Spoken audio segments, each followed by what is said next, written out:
move across the borders at that moment. And indeed, with the provisions for vaccinations and other protocols that were established by the health professionals, the honorable ministers were able to turn up in Kampala, and they had a very good interaction. A round of applause to that. Ladies and gentlemen, we are going to start in a short while, but Honorable Minister, as you came in, we were watching a review of a documentary on FGM, and with your permission, I beg that we continue and have the documentary screened to the end before we return and officially set off. So documentary, you may want to start again. Thank you. From actually, they had now started with children.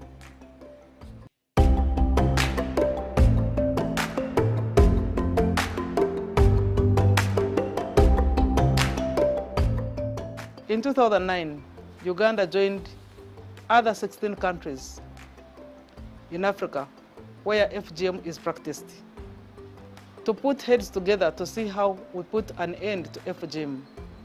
We have made sure that we've strengthened the legal policy and accountability frameworks by enacting, working with the government to enact a Female Genital Mutilation Prohibition Act. So this was enacted in 2010, and this provides the environment whereby all activities related to FGM are criminalized, and somebody can be taken to court if they allow their child to have female genital mutilation. The second was to engage communities in social norm changes. We would move into churches, we campaigned on radio, we went to hospitals, we went to schools, we went to institutions like cultural institutions, and identified stakeholders who would continuously engage the communities by explaining the negative elements of female genital mutilation, looking forward for the abandonment. We have seen that there has been a reduction in female genital mutilation. If you look at 2011, when the DHS, the Demographic and Health Survey, was taken in 2016, we've seen that there's been a reduction from 1.4% to 0.3% in the prevalence of FGM. And this for us is a great achievement. The victims are young girls, aged actually they had now started with children, born 3 years or even less. They had started work given on those.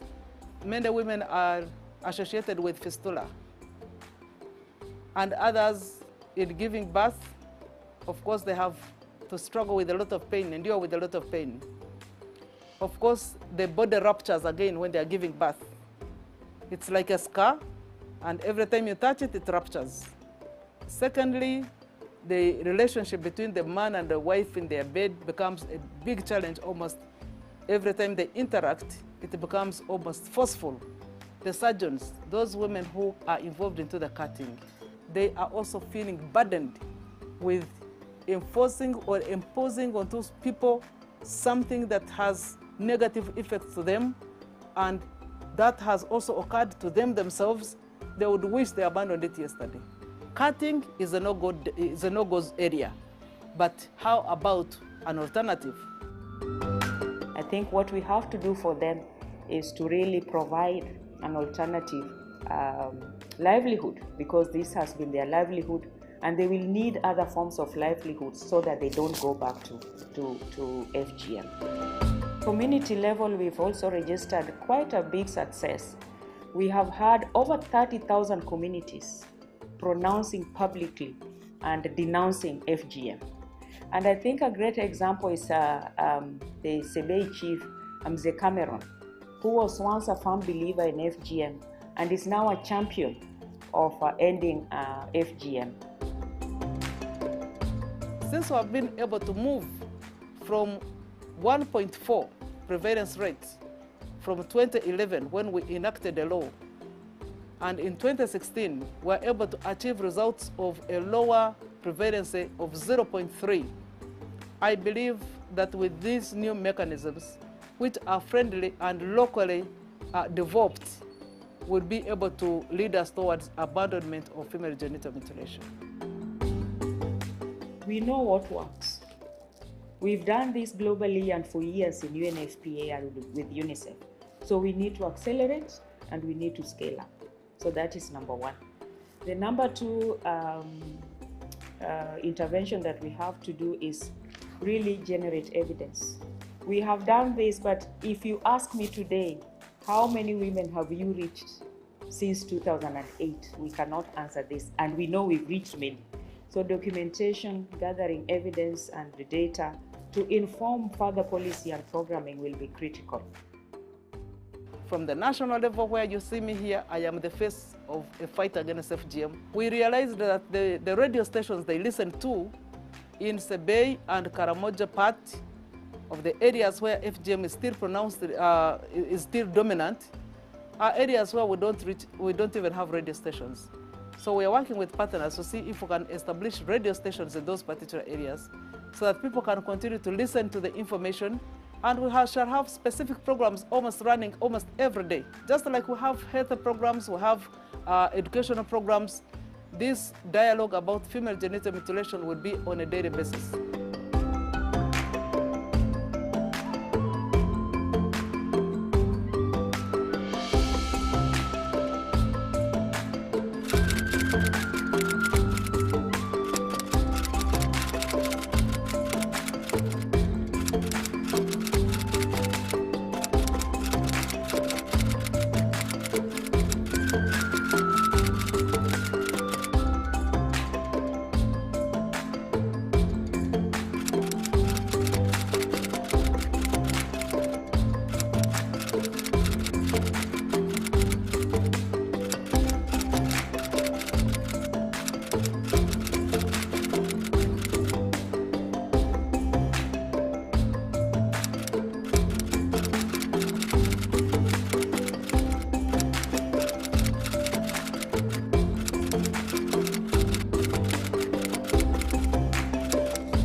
A round of applause, ladies and gentlemen. The message is loud and clear. Ladies and gentlemen, at this juncture, allow me call on all of us to be upstanding for the anthems. And we shall start with the national anthem. Sound, please.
Thank you so much. May we take our seats?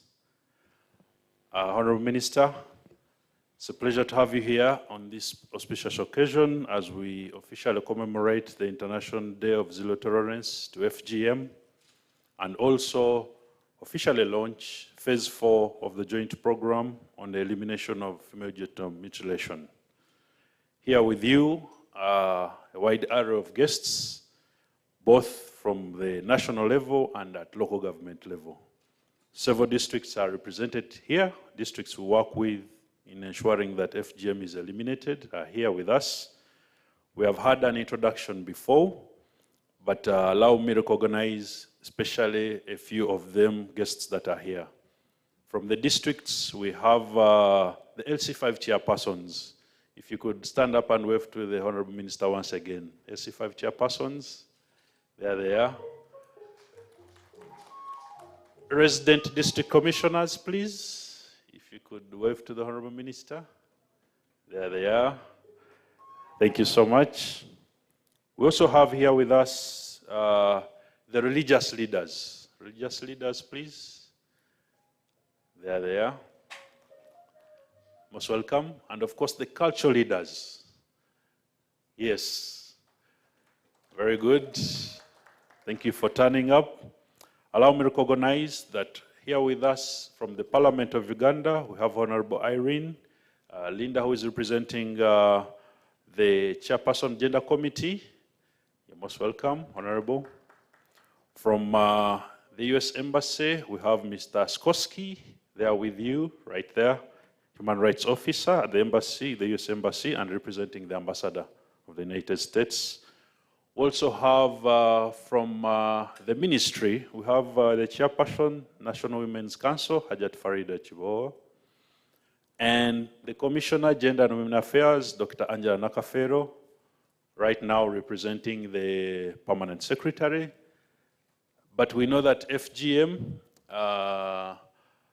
is also a huge cultural issue, actually embedded in culture, and we're privileged to have the Assistant Commissioner for Culture Affairs, Mr. Lubega Bakaye, here with us. You're most welcome, sir. We also have from the Gender Department, the Assistant Commissioner, Gender and Women Affairs, Madam Maggie Nakafero. And of course, our very good partners, UNFPA. I know we are going to be joined by the country representative shortly. We also expect to be joined by the UN Resident Coordinator, who will be joining us. UNICEF, we expect to be joined by the country rep or the representative, but also the Honorable Minister of State for Youth and Children Affairs, the Honorable Sarah Mateke, will be joining us. For now, allow me delve into the schedule as laid down by inviting the representative of the Permanent Secretary, Minister of Gender, Labour and Social Development, to speak to us.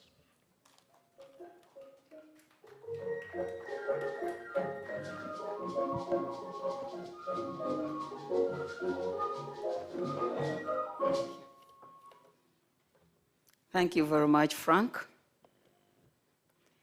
Honorable Minister, Honorable Peace Mutuzo Regis, our national champion for ending female genital mutilation in Uganda, Honorable Members of Parliament present, Your Excellencies, the ambassadors and the representatives, the United Nations Resident Coordinator, who is still on her way, she'll be joining us very soon, Madame Susan Ngonji, the representatives of UN agencies. I've seen UNFPA, UNICEF, UNDP, representatives of government ministries, departments and agencies, representatives of district local governments. Especially, we are really excited to see female LOC5 chairpersons. Congratulations, ladies.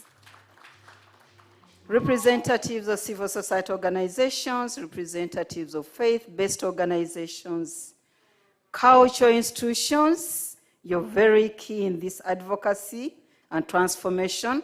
We're excited to see you in our midst. Media fraternity, distinguished guests, ladies and gentlemen. My name is Dr. Angela Nakafero. I'm representing the Permanent Secretary, who is not able to join us because of other national duties, but he would have wanted to be with us, because this is an issue closer to his heart. I welcome you all to this event as we commemorate the International Zero Tolerance Day for female genital mutilation in Uganda. At this event, we shall also launch phase 4 of the UN Joint Program on Elimination of Female Genital Mutilation 2022-2023. The theme for this year's commemoration, ladies and gentlemen, is partnering with men and boys to transform social norms and gender norms to end female genital mutilation. We all know that female genital mutilation is one of our negative social norms that still prevail, where men and boys have an upper hand in influencing women and girls' decisions. So this theme, ladies and gentlemen, is challenging us to reach out to men and boys to be allies to positive change, including ending female genital mutilation in Uganda. Ladies and gentlemen, you will note that whereas the prevalence of female genital mutilation is low at the national level, at 0.3%, it is still high in communities that are practicing female genital mutilation in Uganda. We've registered tremendous progress towards prevention and response due to the deliberate and collective efforts of all stakeholders, and we celebrate all your support and milestones in this regard. According to the WUBOS report 2022, 95% of women in eastern Uganda currently support the abandonment of female genital mutilation. This is a strong achievement for us in a context where female genital mutilation was almost universally acceptable in eastern Uganda, especially in communities that are practicing female genital mutilation. It's indicating women and girls' willingness to abandon. However, their decisions heavily rely on the influence of men and boys. And I'm glad that this theme this year is really challenging men and boys to take positive and deliberate actions in influencing the practice of female genital mutilation in Uganda. Distinguished guests, in Uganda, this day has been commemorated since it was first adopted at the International Conference on Zero Tolerance to FGM in Addis Ababa in 2003, organized by the International African Committee on Traditional Practices Affecting the Health of Women and Children. The government of Uganda, through the Ministry of Gender, Labour, Social Development, as a national machinery for gender equality and women's empowerment, we've really played a critical role in undertaking quite a number of interventions aimed at prevention and response to female genital mutilation. There are quite a number. I would just highlight a few of these. One of our best is the law on a prohibition of female genital mutilation passed in 2010 and its regulations. It has impacted on the practice. However, it has also changed the dynamics of the practice, which we need to take into context. We've strengthened cross-border surveillance to curb cross-border female genital mutilation, especially between Kenya and Uganda border. Of course, girls and women go to Kenya to perform female genital mutilation, and the effort of this program is to ensure that we are strengthening our collaboration with our neighbors in the effort to eliminate female genital mutilation. A lot of work has been done in terms of engaging communities, engaging religious institutions, engaging cultural institutions, engaging local government leaders to support positive change, and in terms of abandonment of female genital mutilation. Supporting operations of the GBV shelters, especially for the survivors and victims in Moroto, already prioritized, because all of us know the prevalence of female genital mutilation is mainly dictated by men and boys. Media advocacy has been key of our work, strengthening partnerships with CSOs and faith-based organizations, implementing livelihood interventions, especially UWEP and Youth Livelihood Program, so that we provide alternatives to female genital mutilation. Undertaking the national strategy on ending child marriage and teenage pregnancy in Uganda, and the campaign is still running. We have a high-level GBV policy dialogue that provides policy guidance on all forms of GBV, including female genital mutilation, ladies and gentlemen. Amidst those milestones, the existing gaps and challenges, and a lot needs to be done. Female genital mutilation is a complex social norm that needs a lot of work, especially in terms of changing people's mindset. And that changing mindset is a task that doesn't happen in one day. And of course, it's also a task that is not even easy to measure. But I know that once we work together, especially under phase 4, and in collaboration with the government program on community mobilization and mindset change, we'll be able to register positive developments in this agenda. Ladies and gentlemen, we are also challenged to celebrate culture, but of course the position of the Ministry of Gender, Labor and Social Development is we need to celebrate cultures that are positive and protect and celebrate the dignity of all of us. Cultures that are not protecting and celebrating the dignity of women and girls are these cultures that would want to support all of us to abandon and also end forthwith, ladies and gentlemen. I would like to conclude the remarks by saying that we are really appreciative to the support of our development partners that have supported our efforts.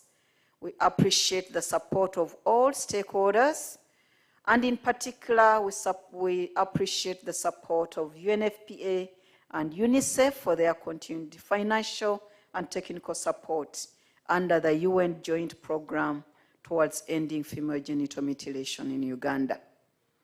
We are grateful for the financial support committed for the 4th phase on ending female genital mutilation in Uganda. We continue to count on your continued support of our development partners, ministries, departments, and agencies, civil society organizations, district local governments, cultural institutions, religious institutions, and we are also reaching out to bring the private sector on board.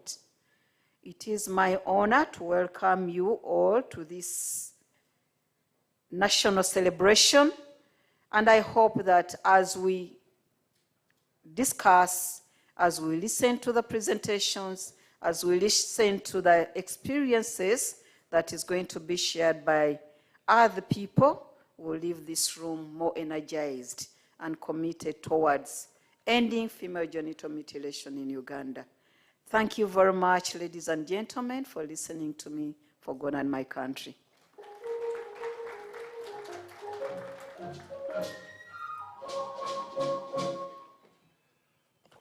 Thank you so much, Dr. Angela, for representing the Permanent Secretary, Ministry of Gender, Labor and Social Development.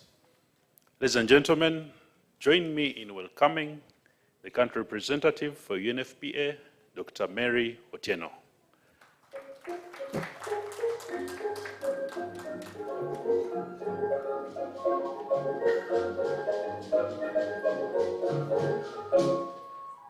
Very good, thank you. Dr. Mary, it's always a pleasure to have you around, and we much appreciate you for all the support you've put into the program to eliminate FGM in Uganda. It's immense, and we can't appreciate you enough, but just know we are very, very appreciative. Ladies and gentlemen, we are also privileged to be joined by the Honorable Member of Parliament for Napore West in Karenga District, the Honorable Lokwang Philip Ilukol, here with us now. Honorable Member of Parliament, you're most welcome. Ladies and gentlemen, allow us move to our next agenda for the day, and that is a statement by the Chief Administrative Officer for Moroto District Local Government. May we please welcome him for this presentation.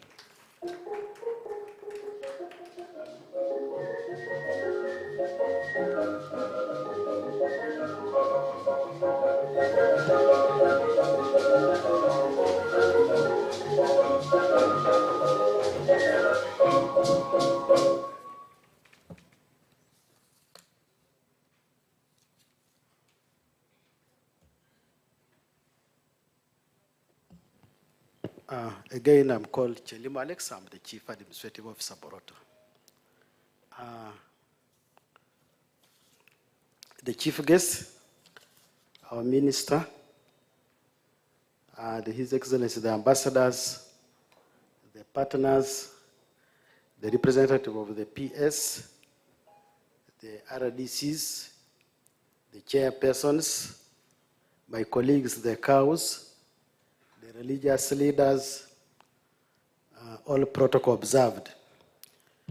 In Moroto District, FGM is being practiced in the sub-counties of Tapach, Katikekele, that is being occupied by the Tepeth, who are an agricultural society. When the harvest is bountiful, the village elders permit a cutting ceremony in which the girls aged between 10 to 14 undergo the practice of FGM as a rite of passage to womanhood.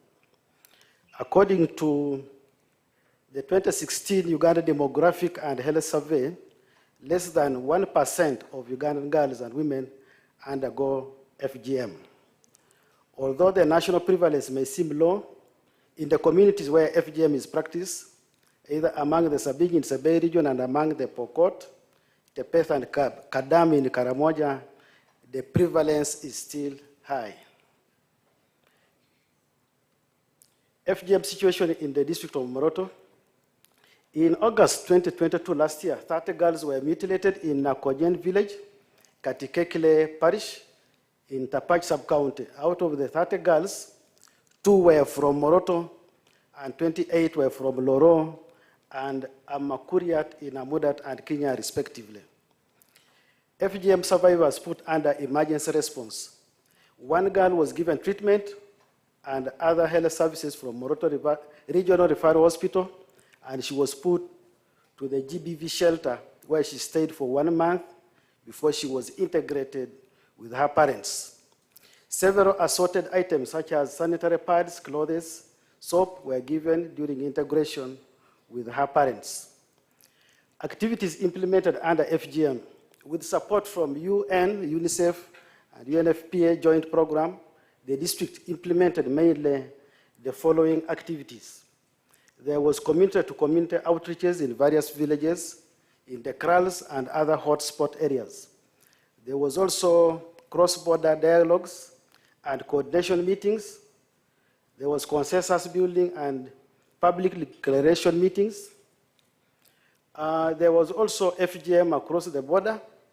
Girls were cut, and those who were rescued across the borders, we had 12 girls, 4 from Uganda and 8 from West Pokot, Kenya, who were mutilated in Alale, Kenya in December 2019. 20 girls from Nangwaliet village in Loro sub-county, Amudat, were mutilated across the border in Kenya. After the FGM Act of 2010 implementation, the district, with support from UNICEF, carried out sensitizations of the district and sub-county leadership in 2012 on the FGM Act of 2010. Ever since the start of the implementation of the FGM Act, Moroto District has so far arrested and prosecuted 12 perpetrators, 3 FGM cutters, and 12 parents who aided the cutting of the girls in the kraals. The last case was a 46-year-old FGM cutter, Maria Lokeris, a resident of Nakonyen, who mutilated 30 girls and she was brought to the Chief Magistrate's Court and was handed over a 4-year jail term for performing the same, FGM. And with us here, as you are aware, we have the Chief Magistrate who handed over the jail term. Thank you, and we're glad that you are around, Mr. Soyeko. You're most welcome. Why does FGM happen and continue to persist?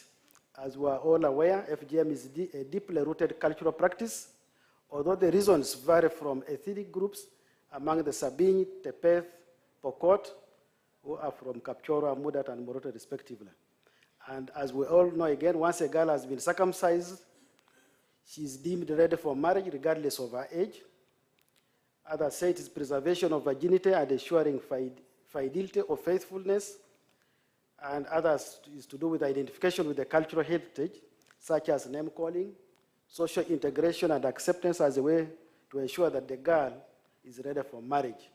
Others, they say it is for hygiene and cleanliness. Others to increase sexual pleasure for the male. In Uganda, FGM is mainly done by the traditional practitioners, often in unhygienic circumstances. FGM is carried out with special knives, scissors, pieces of glass, and even razor blades. FGM is usually carried out on girls, as I mentioned earlier, below the age of 15. As you are aware, there is the Uganda-Kenya Anti-FGM Coordination Forum, which was created to coordinate and report FGM and child marriages across the borders between Uganda and Kenya, especially West Pokot County, between the Tepeth, the Pokot of Amudat, and the Pokot of Kenya. This is a very vibrant forum that has helped in the coordination of implementation of the fight against FGM. We also have girls who have been rescued as a result of this coordination. We had 6 girls from Namosing village in Loro sub-county were rescued from Weyakol and Lomriabul villages in Sasak and Amakuriat sub-location. This was reported by an elder from Katuri village. At the time of the rescue, each girl had a brand new razor blade to be used for cutting. A reference is also made to police reef number 13/07/2020. On July 9, 2020, the Deputy County Commissioner North Pokot County in Kenya and his team handed over the girls to a Muda team, which later took the girls to Kalas Girls Primary School for rehabilitation.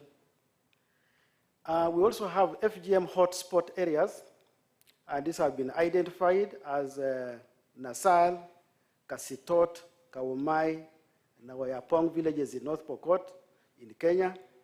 We also have Natumukale, Nakonyen, and Narengea in Uganda. What are the emerging FGM issues? FGM survivors now put on their new unique identity that is only known to themselves and close families and village members. FGM is now done during the grazing of the animals, and the survivors now go to the nearby clinics, drug shops, to buy tablets that they assume it cures the wounds. FGM is well done during public ceremonies like Christmas and New Year celebrations. It is also done in the cultural traditional dances known as Lopei Krep in Pokot and Naleo. It is also carried out secretly at family level through invitation of the kata to perform the practice to the girl at the home. Lessons learned so far: the existence of community structures such as parasocial workers at the village levels has helped in reporting cases of FGM and early childhood marriages. There is collaboration among stakeholders like the police, the judiciary, and local government staff that are supported in apprehending perpetrators and concluding cases in court in a timely manner. The cross-border coordination groups has greatly supported in quick information sharing on FGM practices and mapping out the hotspot areas. The existence of cross-border coordination groups has greatly supported in quick information sharing on FGM practices. And the existence of the strong surveillance system has also helped in tracking the changes that have come up as a result of the new trends of FGM practices and coping up with the identity dress codes by the girls prepared to undergo the practice and those that have already been cut. Challenges we face in trying to eliminate FGM. In 2010, the FGM Act, which prohibits FGM and makes it a crime, was passed. However, implementation of this and related laws is poor as a result of challenges that are faced at the police and also lack of willingness of the communities to report and provide evidence on new FGM cases. The practice is still done underground in hidden places such as in caves, forests, bushes, gardens, or across national boundaries, and during delivery by traditional birth attendants. It is also closely guarded by the community and kept highly secretive. There is also inadequate coordination from some of the stakeholders. Also, we have the harsh terrain and poor road network. There is poor reporting by the community members. The community structures, like the parasocial workers, are regarded by the communities as spies in the community and betrayers of their identity. Recommendations: we should ensure we keep our girls in school in order to empower them, and make their own decisions. We should engage all groups within the communities, including traditional religious leaders, the girls themselves, women and men, in discussion of the negative consequences of FGM, the myths and conceptions, in order to promote abandonment of the practice. We should also promote public pronouncements on FGM abandonment by local cultural, religious, and political leaders, and commitment to end the practice. We should build and promote networks of champions against FGM to encourage other community members to abandon the practice. We should promote alternative rites of passage that reinforce traditional positive values of culture without the element of FGM. We should strengthen enforcement of the existing legislation and policies against the practice, including the prohibition of FGM Act 2020. Thank you for listening to me, and I think that's the end of my statement. Thank you very much.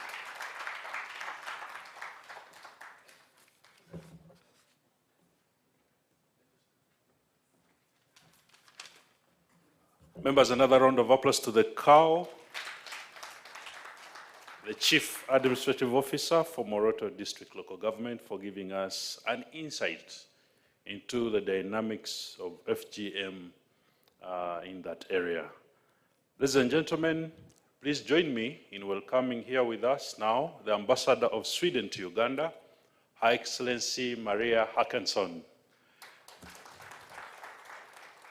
You're most welcome, Your Excellency, and would like to request that you convey our appreciation to Sweden, the government of Sweden, for all the support they have extended to our country, Uganda, in terms of the program on eliminating female genital mutilation. We appreciate you so much.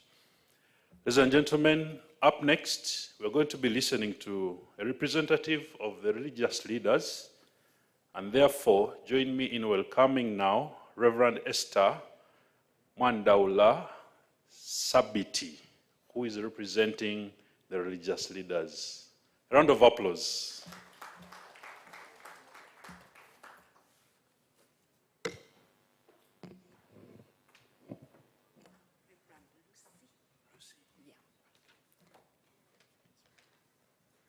Protocol observed, and praise the Lord to everyone.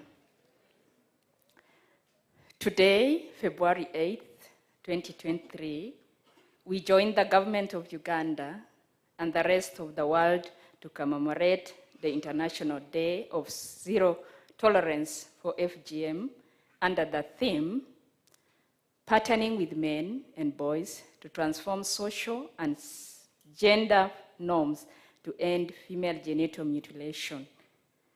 This day gives us an opportunity to pause and reflect on the lives of the young people, especially the girl child, whose God-given potential is never unleashed due to this harmful practice. We therefore take this day to raise awareness and recommit to a faithful and dedicated response to ending FGM in Uganda and across borders. In December 2022, the IRC, with support from UNFPA, convened a religious leaders meeting to further explore better strategies to address the challenges of FGM in our communities. This culminated in expression of their sympathy and apology to the men and girls. And I want to ask all men and boys in this room to stand up while the women and girls remain seated as the men takes us on a prayer. And I want to welcome Mr. Soyoko Emi to take us through this prayer.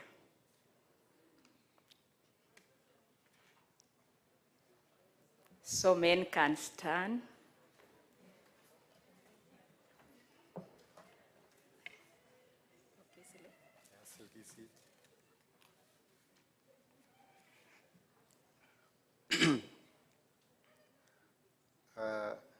Our humble affirmation and declaration to you here present is as follows. We, the men, have seen and heard the pain that our sisters have gone through. We don't care about your pain. However, we are happy to take advantage of your pain. We have failed in being true brothers to you. Please forgive us, the men. We ask for your forgiveness from the bottom of our hearts, and please find room to forgive us.